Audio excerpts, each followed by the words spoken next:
Hi, everyone. Good afternoon. Welcome to our webinar, Storytelling for Systemic Change. This is Ellen Buchman, and I'm president of the Opportunity Agenda, and I'm delighted to serve as your moderator for today's webinar. Very briefly, the Opportunity Agenda is a social justice communication lab, and we work with partners around the country to move hearts and minds toward lasting policy and culture change. Today, we're pleased to be using this platform to promote through our Vision, Values, and Voice theme, a discussion about how to use personal stories to highlight systemic change while still honoring people's authentic experiences, lived experiences, and ensuring that audiences walk away understanding the solutions at hand as we intend to share them. We're joined today by two speakers who I first want to say thank you to for their time, and I also want to say thank you to all of you for dialing in participation and to hear what they have to say. Our first speaker will be Julie Fisher-Rowe, our Director of Narrative and Engagement here at the Opportunity Agenda, and Julie's based outside of Los Angeles, California. There we go. And our second speaker will be Krystal Ortiz, who is a consultant with the ACLU of Texas and is based in Austin. And both of our speakers bring an incredible amount of knowledge and experience in storytelling as a tool for effective ways of messaging around systems. So I, for one, am thrilled to hear from both of them. Unfortunately, our third speaker, Elaine Gregg, is unable to participate today due to a personal situation at the last minute. So we wish Elaine well and our best and know that she'll join us at some point in the future. I want to remind folks that we'll be turning to your questions during what will be a live Q&A session at the end of the webinar. So please feel free to enter any questions that you have into the questions function, which you should see on your GoToWebinar toolbar. And I also want to make sure that you know that you can join us online by using hashtag Vision Values Voice or by tweeting at Opportunity Agenda. And after the webinar, please don't jump off before you complete a short evaluation that will also pop up on your screen. We really ask that you take the time to fill this out so that we can both improve future webinars based on your feedback, as well as get a sense of what's to come and what you would like to see in the future. So with that, let's just dive right in and get started, and let me turn to Julie Fisher-Rowe. Great, thank you, Ellen. I want to echo Ellen's thanks for everyone who's joining us today.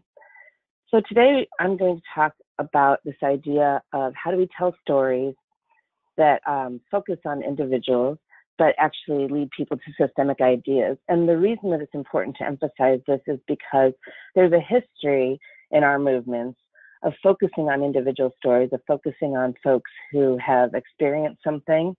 In this example, say racial profiling, people who experience something that has been part of the problem that we're all trying to solve. And oftentimes, if we just focus on the one person who's experienced it, as we used to tell stories about racial profiling, we used to tell stories about someone was pulled over. It seemed like it might have just been a bad apple cop, one racist cop who was doing it, one unfortunate victim of this. When we tell stories like that, the solutions that we lead people to are very individual. So, well, if you just fix that racist cop, fire that guy or that woman, that'll be fine, and the situation is solved. Offer some help to the victim, survivor, then that's the solution. But over time, folks working in this area started to realize that this was happening to a lot of people. It seemed to be more at a systemic level. The problem was not just a series of racist cops, but rather almost a policy that needed to be addressed at a systems level. And so that led to looking at statistics. How many folks are pulled over and for what reason and what race are they? And finding some real disparities. And telling a story then that was reframed as racial profiling. Now, when it got to that level, now it's no longer up to a chief just to fire a cop. Now it's time to look at overarching policies. It's time to look at overarching mindsets. And it also means that we all have a responsibility to address that problem, because it's not just an individual situation, it's actually a systemic level, society level, cultural level issue that we all have a responsibility for. So that's the point of really trying to figure out how to tackle this idea of storytelling when we're talking about individual people, is to really try to figure out how to reframe it to a level where we are all implicated. And the consequences of doing the narrow focus are real. As I said, we tend to take a look at the really narrow view. We tend to get really narrow solutions. So for instance, I think a lot of us saw the story about the Detroit man who walked 21 miles for his commute. And there was a lot of outpouring, a lot of public outpouring for just this specific person. And I think you all know what the solution was. He got a car, which is great for him. But what are we really getting from the story? And when it's told in this way, when the media are telling it in this way, we're really getting this sense that, okay, I feel really good for helping this guy. But what's the real problem? The real problem is that there are transit deserts. There are places where it's very difficult to get from point A to point B for a job, for school, for whatever reason you need. And here's this map of Seattle that tells a very systemic story by showing where the transit deserts are in Seattle, where the demand out is larger than the supply of transit available. So by pairing that individual story with a map or with something systemic, you can really bring it out and start to show people what the systemic problem is. And then we need to lead them to systemic solutions, like what can they do about this other than just donate to everybody to get a car, which is obviously not a sustainable solution. And one of the other things that happens, particularly during this time of year, is that we end up reinforcing this charity frame when focusing very much on individuals. We see a lot of this, go volunteer at a shelter that provides services for people experiencing homelessness. Go, give this amount of money and someone will get a meal. And that is lovely. And obviously, we should be encouraging people's compassion under any circumstance. But we do have to be careful to balance it, because as you can see here, there are implications for the charity frame versus the justice frame. One is very individual, private behavior versus the public collective shared responsibility that we all have for one another. One focuses very much on short-term needs and individual transaction that you can feel good about versus the really more difficult long-term change that we need to make people understand has to happen in order for real sustainable good things to be in existence. One is just repeated actions like, oh, if I just give this, every holiday season, I give mittens to the shelter versus really structural change, which again, is harder and it's more difficult. It's a more difficult communications list, but as we all know, it's very important. One looks at symptoms, the other really focuses on the root causes. And one is, honestly patronizing versus this idea of that we share power and we share responsibility for each other.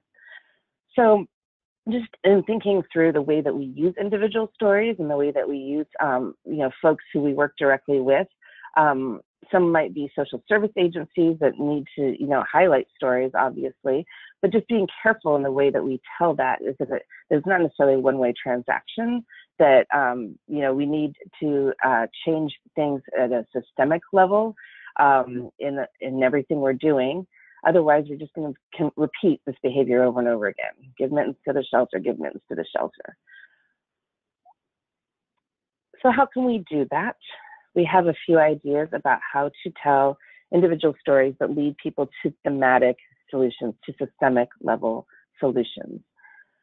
One is, whenever possible, to lead with the connecting the dots, lead with the systemic information. It can be just as simple as something, this happens across the country, as this map shows. Californians agree, and we all agree that we need to address this. That really starts the responsibility at a systemic level instead of one common media structure that I don't think any of us are going to get rid of immediately, but one very common media structure is to just start with the very narrow lens and individual story. And whenever we are communicating, when possible, try to avoid that and to instead lead with the systemic information. Now, knowing that the media do tend to lead with, they love individual stories. We all love individual stories. Our brains can really handle an individual story. But how can we share individual stories in a way that makes sure that we get to the systemic? So one is to, since a lot of us are approaching high season, I thought I would use a visual that would get us all ready. You need to bake the solutions into the story. So to really think, instead of if you're asking someone to tell their story, make sure that they know how to lead to the systemic solution. Make sure that they are aware, really doing some training, really making sure that people are telling their story in a way that is not just like, oh, I'm one of the good ones. I rose above this challenge. I'm the hero of the story. Everyone's a hero of their story, obviously, but we need a solution to also be a hero. We need a systemic solution to be a hero. So how do we make sure that is just, the media can't get around it? They can't just focus on how great this person is. So one way is to find enlightened insiders. And this is a term we use to refer to whistleblowers or people who have been in the system, who've realized its challenges and its flaws and can speak to that. And a lot of our partners in the southern border region have been working with, this is Jen Budd, who is a former Border Patrol agent, who speaks out about her experiences within Border Patrol and what she's seen as the systemic issues there. So that way the story is about her, but her story is about systemic change. Another way is to really work with effective change agents, so folks who have had experiences but have also almost turned into advocates because of those experiences, and that is part of their work.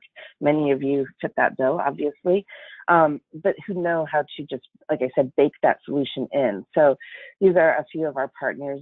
United We Dream is a really great example of that, of the Dreamers have really figured out how to turn their individual stories into a call for systemic change. Daryl Atkinson was formerly incarcerated, and he speaks about second chances and speaks about people emerging from prison. And then Stephanie Land experienced poverty for a long time and wrote a book about it that's been getting some attention, and was able to take her story and draw attention to the real issues that folks who are earning low wages experience. So finding folks who can really just immediately go to that systemic level change can be great.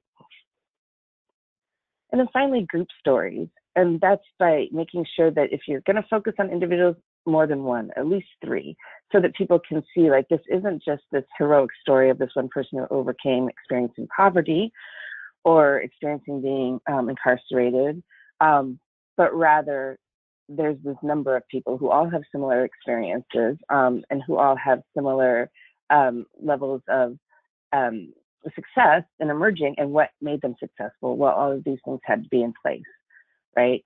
These are the things that help folks. And then finally, get to the solutions quickly. A lot of times we use individual stories to highlight a problem, and they do so beautifully often, but often we just leave people there. We don't get to a solution. We don't get to a solution that people think matches the problem they've just heard about. So really linking the two together. So here's the person, here's their story, here's the solution that that did change their story or would have made their story different.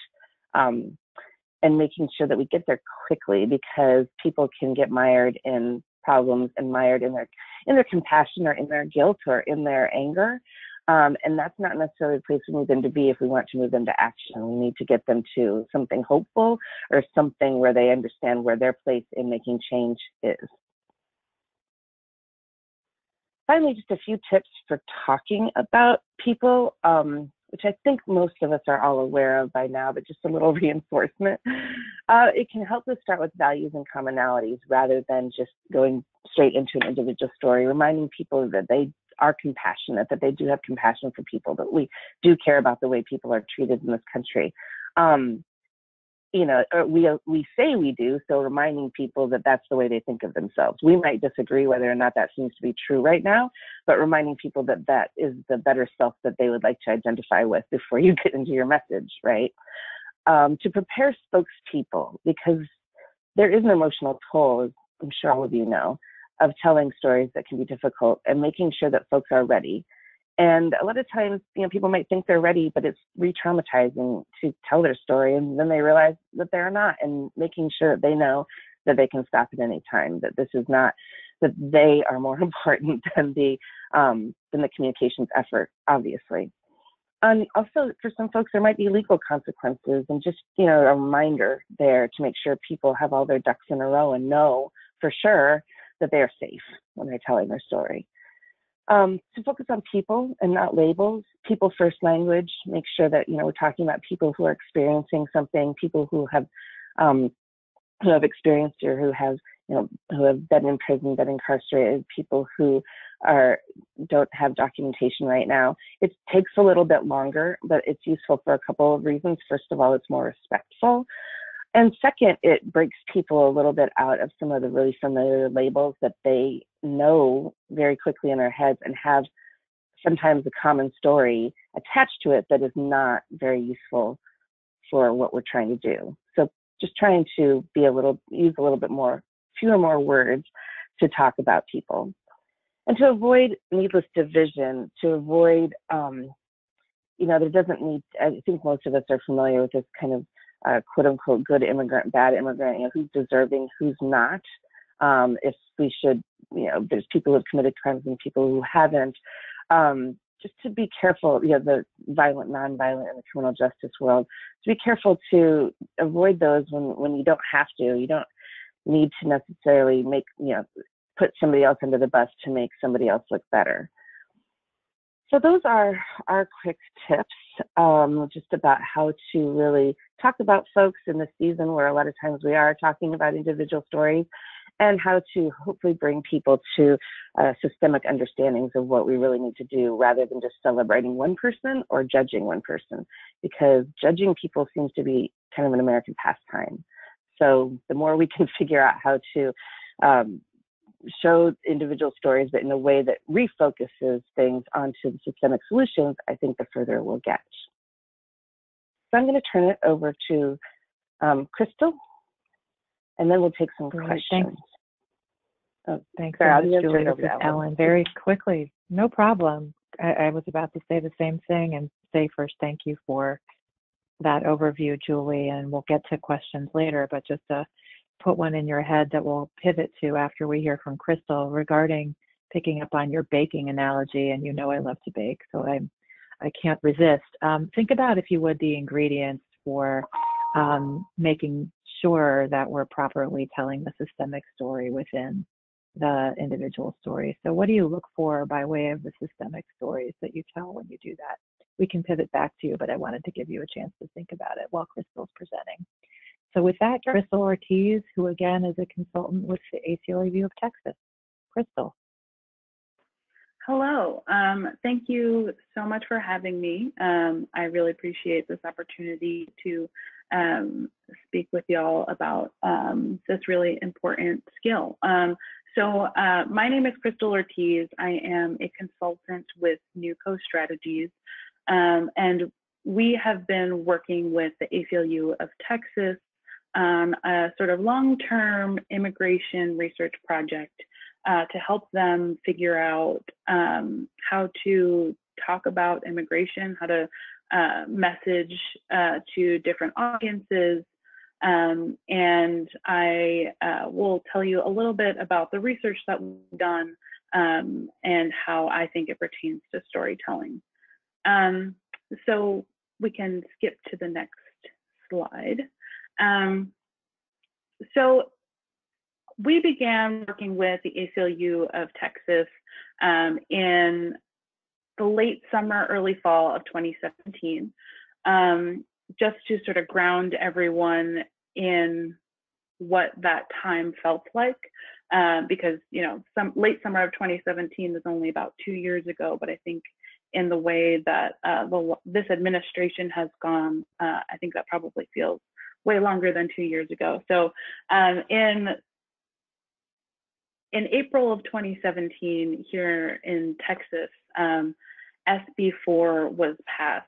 And for those of you who are not familiar with SB 4 in Texas, it effectively banned sanctuary cities in the state.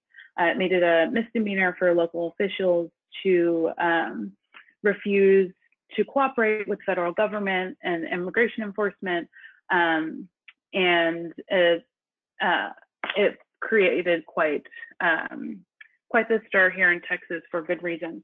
That was again in April of 2017, and if we all remember, on the national scene, July of 2017 was when the administration began their sort of what is referred to as a pilot program for its zero tolerance policy in El Paso, Texas, and began sort of what we now know as the first family separations. So if we want to move to the next slide, the ACLU of Texas began this sort of long-term research project in August, so late summer, early fall of 2017, with two main goals. First was to inform their campaign against SB4, and second was to inform communications around immigration and immigrants generally.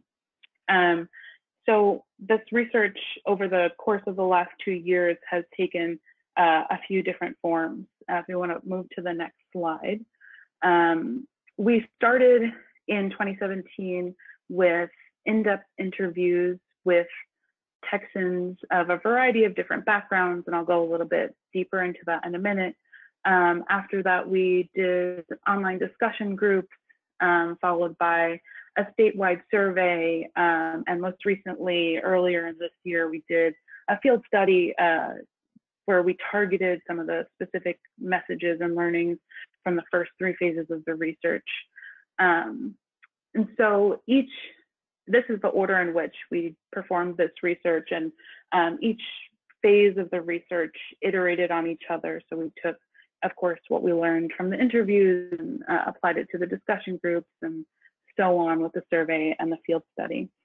So for the purposes of this webinar, if we want to skip to the next slide, I want to talk a little bit about the very first phase of this research that we conducted in August of 2017, which was in-depth interviews.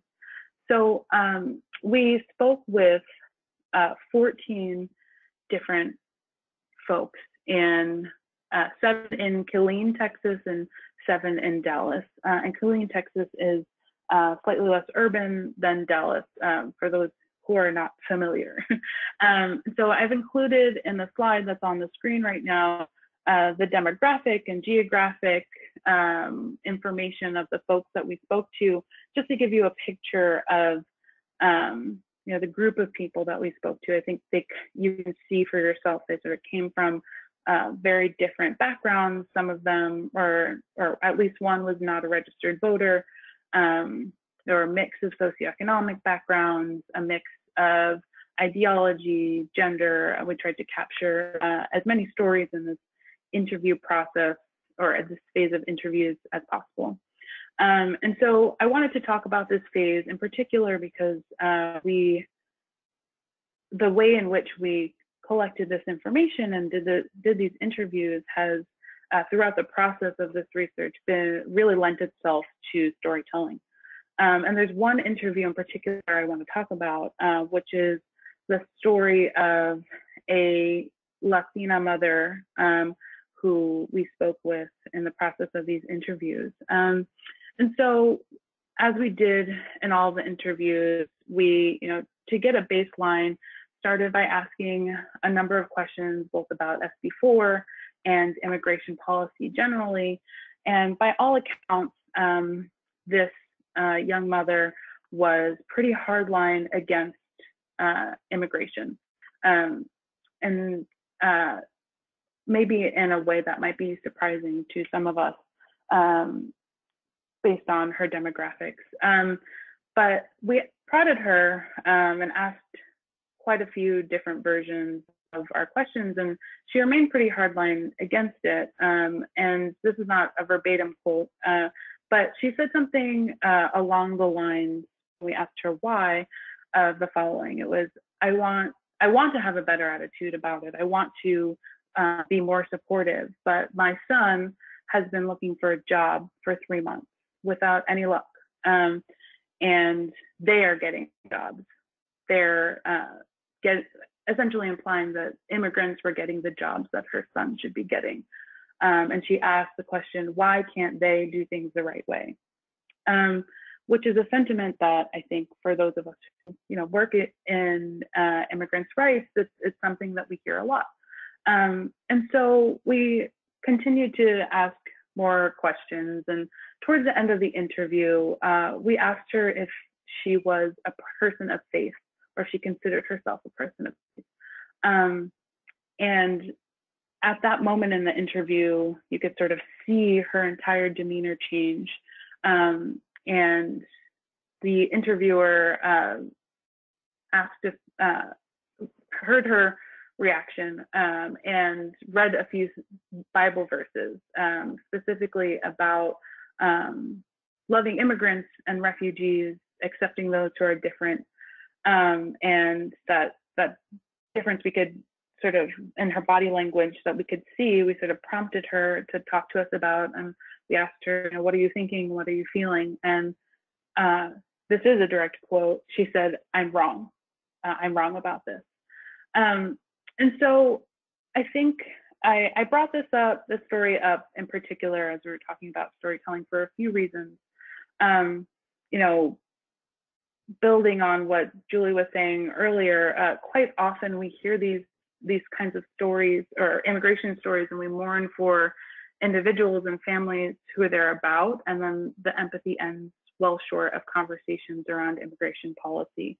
And I wanted to bring up this specific example because it is, I think, a great example of taking the person we're talking to out of their individual circumstance and tying their experience to sort of a bigger picture or their greater values. I also think this is,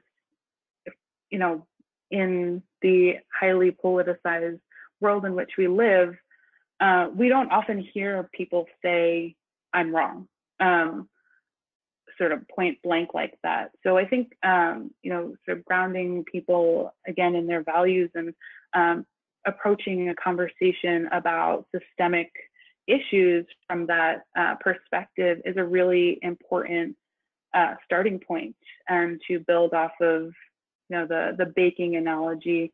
I think that's one of the ingredients that has to go into the final product here.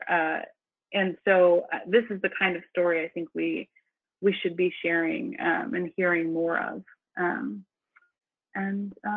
I think that's the end of what I have to share. So I will send it back over, I believe, to Ellen.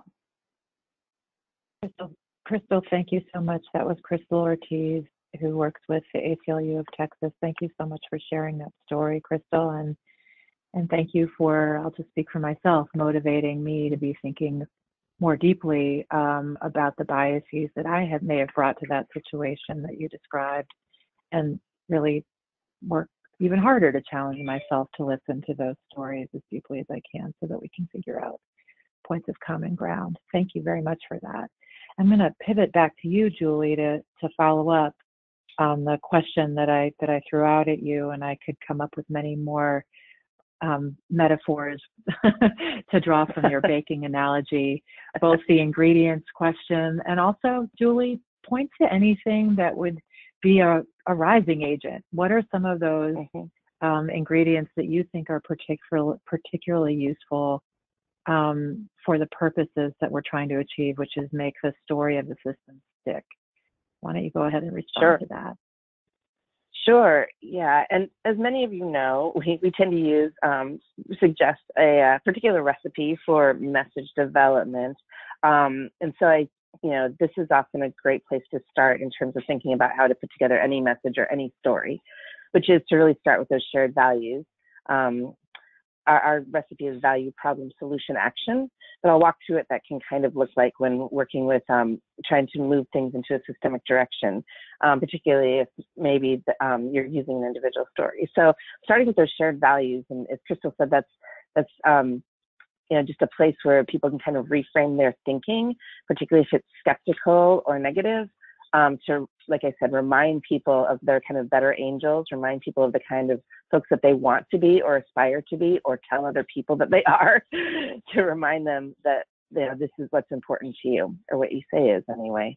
And then to move to the problem, and often that's where the personal story comes in, to describe someone's experience and how the system has challenged them or wronged them. But in choosing those stories, I think it's really important to make sure that you're not finding someone who's too much of an outlier, right? So a story that is somewhat universal-esque, something that you can say this happens to a lot of other people, because sometimes we choose the outlier stories because they're the most memorable, but it really is about balancing what's memorable. That's one of the benefits of a personal story, is that it will stick with people, but balancing that memorable with something that you can universalize. So, you know, if someone's experiences were so extraordinary that your solution probably wouldn't have changed their circumstances, then that's probably not the story to go with, but rather to choose something that's a little bit more universal. And also to try to find, you know, somebody who that solution, when you move to the solution is almost part of their identity now. So that's where the dreamers come in, for instance. You know, when they talk about their story, they're very clear about what the solution is. You know, it's very clear. It's in the dream is, you know, the name of the movement and the name of the act that they were wanting for, you know, many years. So baking that solution in is really important. And then our final piece of it in any message is to have an action, and that's something that people can see themselves doing somehow, way that they are part of it. So the solution is the universal piece, the policy that needs to happen, but the action is the individual action, moving back to individual, what an individual can do, you know, what they need, who they need to call, who they need to pressure, what they need to support, just to make sure that we're including the audience in the overall activism that we're trying to get going.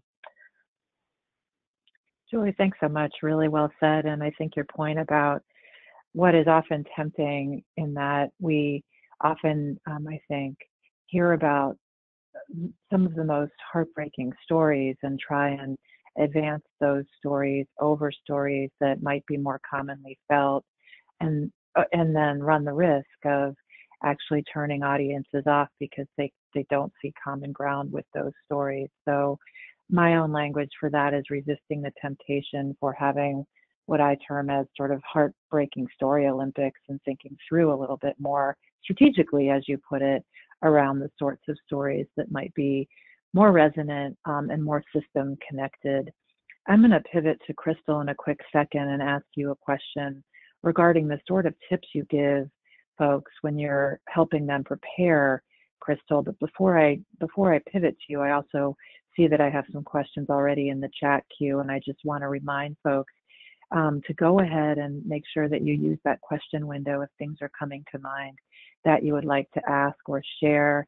I also want to say something that I forgot to say earlier, which is that there are people from all over the country on this webinar, from Alabama to Colorado to South Dakota to Florida to Texas to Louisiana to New York to Arizona. You get the point. And I think the community that we're building nationally, around telling system-driven individual stories really is groundbreaking, and it's really heartening to see so many people in our movements coming together from all over the place to share those ideas and ask those questions. I'm going to pivot to you, Krystal, now, and just give you a chance to respond. You mentioned your work, your research around Senate Bill 4 and around advancing a more productive conversation through storytelling around immigrant human rights through the sanctuary cities work that you're doing in Texas. Share, if you would, a few of the tips that you've provided for folks when asking them to come forward and tell their story and bake in, as Julie put it, the systems when they do.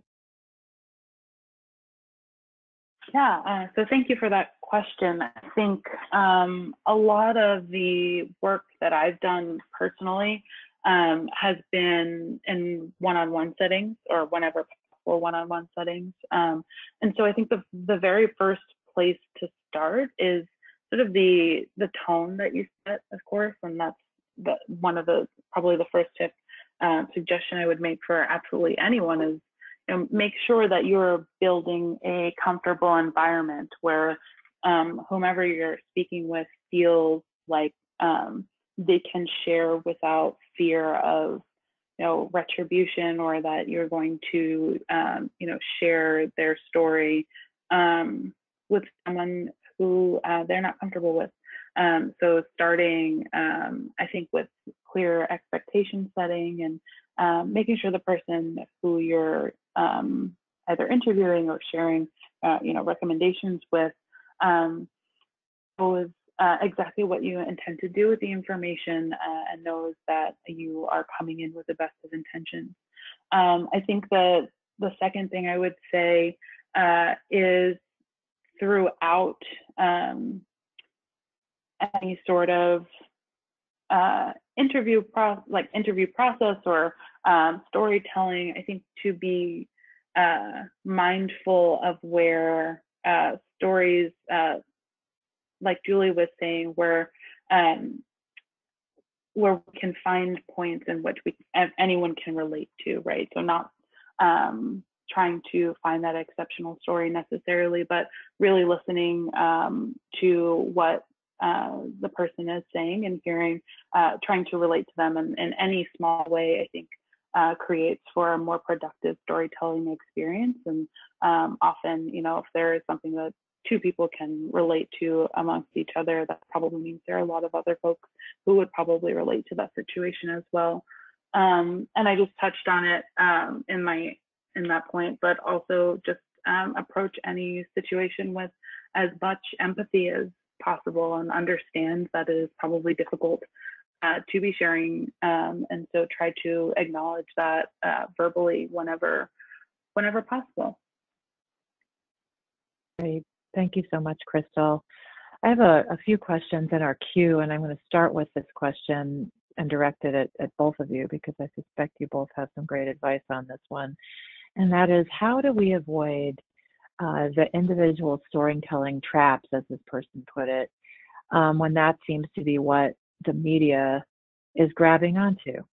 So Julie, why don't you start and identify maybe what the traps could be, and then comment a little bit more on how to avoid those situations. Sure. Yeah, well, I mean, I think that the obvious trap is, what we've been talking about, which is that it leads people to really individual solutions. It's like if you have a story of someone who's, for instance, in the immigration case, who came here, opened a business, and it's a success story, and we point to that as like, look at the contributions people make. Well, then you get this myth of like, you can just move here, learn English overnight, and start a business with no support, which we all know is, might happen for a few folks, but it's not, it's not that easy. And people do need things like English language learning, and they do need things like small business loans, and they do need other things from their community. So I think that's one of the traps, is when we even take a success story and then we just leave people celebrating one individual story, and we also leave them thinking, well, why can't everyone else just be like that? And so the media do love those stories, and so I think one of the ways around it is, again, to just try to choose ones that at least have the solution baked in, to tempt them with other alternative stories. So to attempt them with very systemic stories, sometimes it's not necessarily as jazzy, but, research that shows, how it trends over time, that shows a map of a transit desert, that shows, a systemic thing. Often they'll want an individual example even to go along with that. But if you can balance, at least, with, like, for instance, if the Detroit man, 21 miles, that is very memorable, right? But if that could have been balanced with a transit map that would show the gaps in transit that are available in the Detroit area, that could have brought it to a better solution than, just raising money for him, which is, great for him, but not necessarily tackling the bigger things. Mm-hmm. Thank you. Yes, Imagine if I think the gentleman's name is Mr. Robertson, the man in Detroit that you're referring to, had been given the opportunity to talk about the transit system where he lives and how it does not solve his issue of needing to get to work on a 21-mile commute. If he'd had a chance to talk about that, how different the story would have been.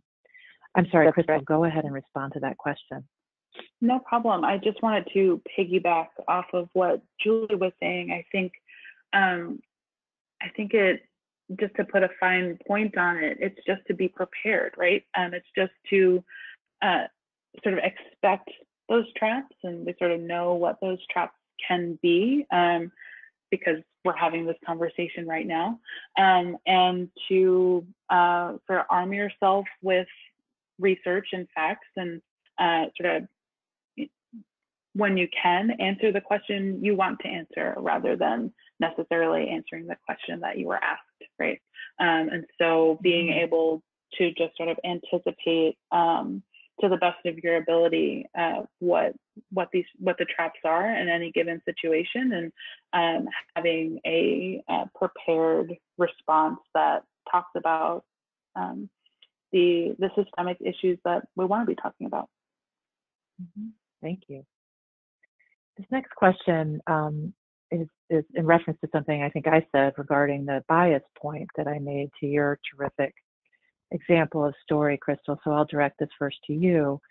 Can you talk about any tools for managing the biases, the personal biases that may surface when supporting storytellers who are sharing their personal truth? Sure, and I will answer the question with the caveat that I am not an expert, managing biases or addressing them. But sure. I think that I think the biggest piece of or the biggest recommendation that I could give is just to again sort of create space to talk about your biases. So like before you enter into a situation, think a little bit about what biases am I bringing into this conversation. I think the best and worst piece of advice is to not come into any conversation with any expectations. And I think, I say it's the best and worst piece of advice because even just by saying don't have any expectations, you start thinking about what your expectations are. So I tried to think about actually what my expectations are and how I'm coming into a situation in order to just name them and then sort of throw them away, which maybe might not be productive for everyone, but I think just creating the space to address how we're approaching it is important.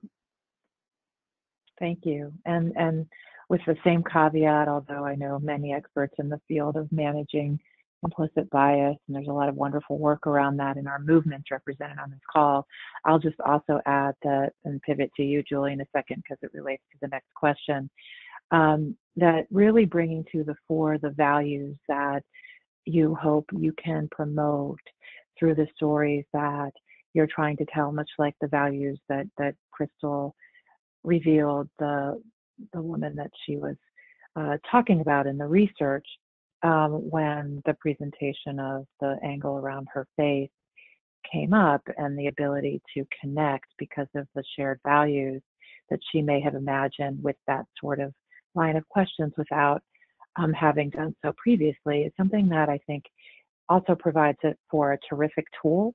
So really identifying what those values are at first, whether it's the example that Julie gave about Mr. Robertson, that everyone should have a clear path, a safe path to get to their job or their school, one that is something that's accessible and something that's economically suitable, or everyone should have access to be safe in their communities around making certain that they can have access to education or to a good job and the like. These are value statements that often will break down some of those personal biases when we hear people respond when stated that way in presentation. So Julie, if you want to add to what I'm saying, as well as respond to a question that was directed at you regarding the presentation of VPSA, just again briefly outline, and for everyone's sake, we will make sure that we'll share a slide about VPSA when we share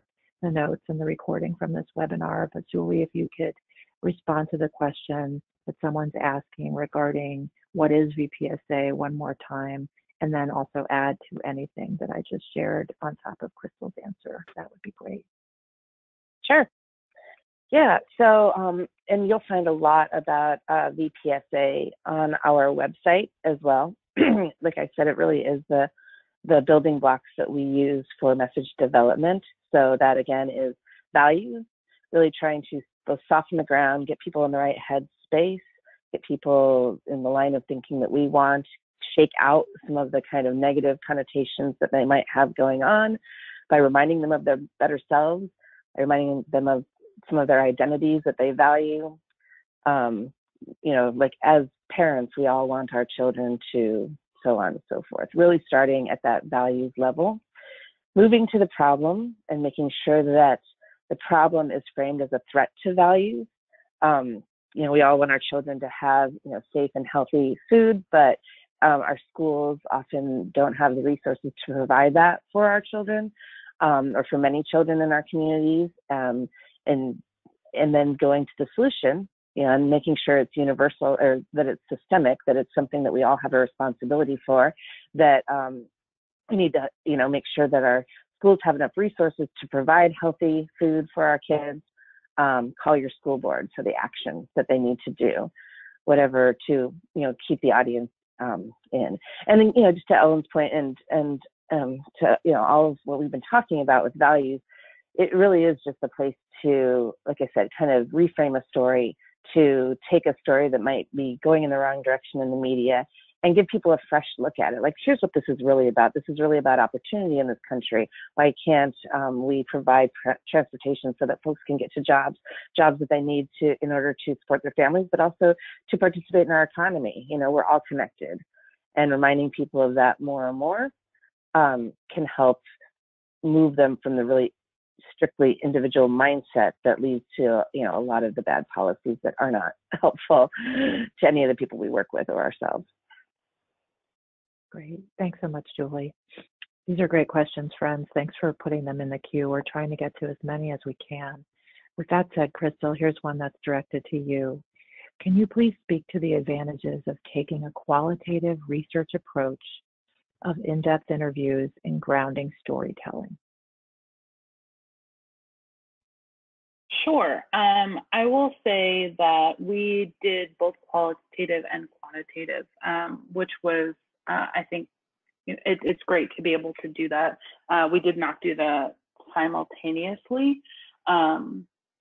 So I think that it was very helpful in terms of being able to give us a starting point for our subsequent steps in our research. I think it was based on the story that I shared with you. We did 75-minute interviews with 14 different people. So we had lots of different anecdotes, just like the one I just mentioned to you. And so I think it gave us a really important starting point and foundation to understand where we were starting from in terms of messaging around SB4. And so, one of the outcomes of the first two phases of our research was that most voters just didn't know what SB4 was. And so we decided that it wasn't necessarily the most efficient way to spend resources figuring out how to message around it. And so I think being able to start in this way gave us both a foundation in SB4 and what we were trying to accomplish there, but also just in the dialogue around immigration policy more broadly. It allowed us to understand where the people we were trying to reach were starting from. I hope that answers. Thank you so much, Krystal. Yeah, thank you so much. I'm going to ask both of you to respond to this next one, and I'll start by answering it briefly as well, and then pivot to you, Julie. And the question is, any best practices for testing, and I think Krystal touched on this a bit with her answer just now, whether the story you want to share is in fact universal enough. So again, any best practices for testing whether the story you want to share is universal, and I think about universally understood and identified with enough. And one of the things that I'll just say in response is one of the things that we have access to is our wonderful research department at the Opportunity Agenda that will, when capacity allows, will conduct a literature review or a social media review to see where the themes that we're trying to promote are landing and whether they're in fact landing. And I think it's a great tool to see what the story that's unfolding in fact looks like out there, so that we can be connected to the story that we want to try and tell, to shift it based on what is in fact being discussed. Julie and then Krystal, why don't you both go ahead and comment on that? What are the best practices that you would recommend? So I am definitely not a researcher, but I think that there probably are some ways to do more, formal research where you would be able to test a story and people's the way they come away from it, which solutions they're leaning towards based on which story they've heard. But we don't always have that available to us. So I really do think coming up with just really thinking through the implications of the story and the implications of where you're leading your audience with that story. So really trying to, it might sound like a great story to us, but then, okay, well, what are ask yourself a few questions. If you weren't familiar with this, what would I walk away from? What would I want to do? Would I just want to go save that person? Or would I actually think, oh, okay, I understand that I need to contact somebody and, I need to be civically engaged in this because I have now a responsibility, to change the circumstance for many people. So I think just, asking a few questions and really, being able to think it through, which we should do for all of our messaging, but sometimes we, things move quickly and we might just choose the story that kind of grabs us the most, but really thinking it through. But like I said, there's probably ways to do the formal research as well. Anything to add, Krystal? Yeah, so what I would add is obviously having the privilege of working with the ACLU, we had a lot of resources at our disposal on staff. And, I am not a professional researcher by any means either. We worked with a research firm who are professionals in this to execute this research. But I will say we, on the second or the third slide, I sort of went through the different iterations of this research. And so we sort of started very broad. And as we went through the different steps, we got more and more narrow, I think, with what we were trying to accomplish. And so by the end, the last piece of this research, or the most recent piece of this field study, because I don't expect that it is complete by any means, was to actually test some of this messaging that had been informed by the interviews and discussion groups and survey, actually testing it out in the field. And so, we, for the last piece of the field study, sent different communications. So we did some SMS and mail and digital ads with different messages or different, messaging frames to a few different audiences. And we had a very clear goal going forward, or a very clear goal for that field study. So we wanted the person we were serving that message to take a very specific action. And so I think, in a situation where you do maybe have fewer resources or, want to do this on a smaller scale, you could start sort of backward or on the reverse order of what we did and sort of start with what your goal is, right? Is your goal to have folks sign up for an email list? Is your goal to have, what is your end result? And sort of build the testing process backwards from there. And so, start with that goal and work your way back is what I'm trying to say. And I would say specifically on immigration, this was important for us because different messaging frames work differently with different sets of people. So we served one message to moderate/conservative men and women than we did to those who were already on ACLU of Texas's membership list. And then, we look at an audience that looks sort of like the ACLU of Texas's membership list, and served them with an entirely different message.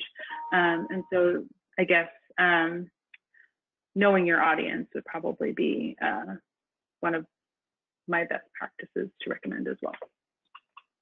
Great. Well said. And I feel like I can feel Julie's agreement head shake all the way from Los Angeles. So thank you for pointing the audience point out. I think we have time for one more that I'd like both of you to comment on. And it's one that it seems like at least I certainly can relate to as being something that we've struggled with. And it's, how do we avoid storytellers getting tokenized with organizations and the media? And the questioner goes on to say, how do we protect their story and still be able to let them know that their story will be in demand, and how to protect it, again, making certain that we're sensitively, I think, discussing it. This is at the heart of the question. And I'll just start by saying one of the things that we try and remind ourselves to do, not to the point about protection, which we can get to, but to the point about tokenizing at the opportunity agenda, is really work to identify folks who are not only storytellers, but who we can all benefit from because they also should be asked to be involved in strategy making about the system change and about the conversation that we're trying to have, the narrative shifts that we're trying to make, so that we're not in fact only seeing them as, somebody with a story, and only seeing them as the sort of transactional relationship to the conversation, if you will. And it's really just beginning with the end in mind. What's the story that we're trying to tell, and what we're trying to achieve with the narrative, and how does this individual really fit into that, and how could she or he help us bend that arc productively, strategically? So really thinking about that frame when approaching folks is something that I really try and encourage people to do. Julie, what are your thoughts around this? Yeah, so I agree 100%. And I also, this is why, I kind of prefer presenting to the media folks whose story is now part of their activism, or part of their, folks who are consistently at part of the decision-making process. The media like those stories less, I think, because they consider those folks like professional activists. But that's really, I think, where folks then are most, I don't like the word empowered, but most involved. So, but I think it is tough, because there are obviously other folks whose stories we want to share, but I think it's a danger that we all need to be really careful about, and just really strategic about, and thinking about, that we're not just using people for their stories, they're more than their stories, and that all the other insights should shape our work. And that's why I think there's some dangers in the idea of story banks and some of those things. I think they can be incredibly useful, but just consistently making sure that we're talking about the whole person and not just a piece of them that we're using for the specific purpose. Mm-hmm. Excellent. Cristal, what are your reactions to this? Yeah, I would add, I 100% agree with you, Ellen, that I think it's very important to engage these folks throughout the process, right? And so, like I said, and your very first question is to make sure at the beginning, the person, your storyteller, right, the person whose story you are sharing, first knows how you intend to share their story and with whom, to the best of your ability that you can share that information. And then, once you have done that, if that is, I assume we're telling a story with a larger goal, keep going back to that person and try and get their reaction to it. And if there is some sort of strategy being built around the issue at hand, engage them in that process as well. So I would echo that. And then, I would touch on, the entire purpose of this webinar, which is making sure you're bringing the story back to systemic issues again and again. So that the storyteller, their experience is not necessarily unique. It's part of a larger issue that many people face on a day-to-day basis. Well, thank you, Krystal. And I'll just end by saying, on the point about protecting their story, it's also about protecting the individual who's telling it. And I think one of the ways to really get to the heart of that is something Krystal's already said, which is making certain that the audiences to which the stories are being told are understood. And so, in the spirit of making certain that we understand media outlets that we're talking to and who they generally reach, and in the spirit of the audiences that we're telling the story to in a broader sense, it's really, I think, incumbent upon all of us to really think about who they are and the what ifs of telling those stories, so that we can add some insulation and some advice around that question, as well as, ourselves asking, secondly, questions that really can get to the heart of that, of the storyteller. So, for example, is there any reason not to share any of the details that you might be compelled to share because of questions of personal safety, or because of things that might come up over and over again that you might not want to be in a position to speak to? These are things that any of us, I think, know intuitively to ask, but we don't, in my experience, always give ourselves adequate time to do that. And so I think just really, again, reminding ourselves that we're dealing with individuals with a much broader story and to tell about their personal situation than the story that we're asking them to tell is just a terrific way to remind ourselves to be thoughtful in that moment.